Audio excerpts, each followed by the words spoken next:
መውሊድ ላይ የትኛውም የሚቀርብ መውሊድ ላይ የሚቀርብ እያንዳንዷ ምጽዋት ሶደቃ ሊጀሚዕ አምዋተል ሙስሊሚን ተብላ ነው የምትቀርብ። የዚህችን ሰደቃ ወይም ምጽዋት ምንዳ የሚገኘው ምንዳ በሙታኖች አካውንት ውስጥ ወስዳችሁ ክተቱልኝ፣ እንዲከተው ለአላህ ዱዓ አድርጉ ተብሎ ለሙታን አካውንት ነው።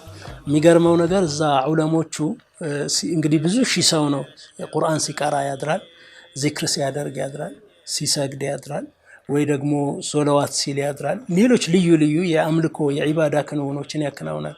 እና ዱዓ ሲደረግ አላሁመ አውሲል ማ ቀራእናሁ የቀራነውን የሰራነውን በጎ ነገር ሁሉ ኢላ ሩሒል አምዋት ነው ወደ ሙታን ሩህ ውስጥ አካውንታቸው ውስጥ ወስደህ ክተትልን ይባላል። እና የብዙ ሺህ ሰው ዚክር፣ የብዙ ሺህ ሰው ዱዓ፣ የብዙ ሺህ ሰው በጎ ነገር ለሙታን ይቀርባልና እነዚህ ነገሮች መንፈሳዊ መውሊድ በአጠቃላይ የአጀር ስስት የለበትም። የምንዳ ስስት ሰዎች ለኔ የሚሉበት ሳይሆን ለሌሎች ከህያውያን አልፈው ለሙታን የሚያስቡበት ሁኔታ ነው ያለው።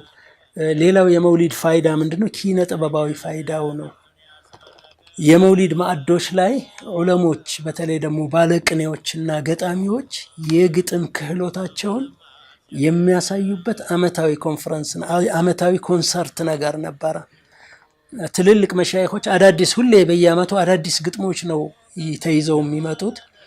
እነዛ ግጥሞች እከሌ ሼኽ ምን አይነት ግጥም ዘንድሮ አቀረበ። ግጥሞቹ ብዙ ጊዜ የሚሽከረከሩት መንፈሳዊ አጀንዳዎች ላይ ነው።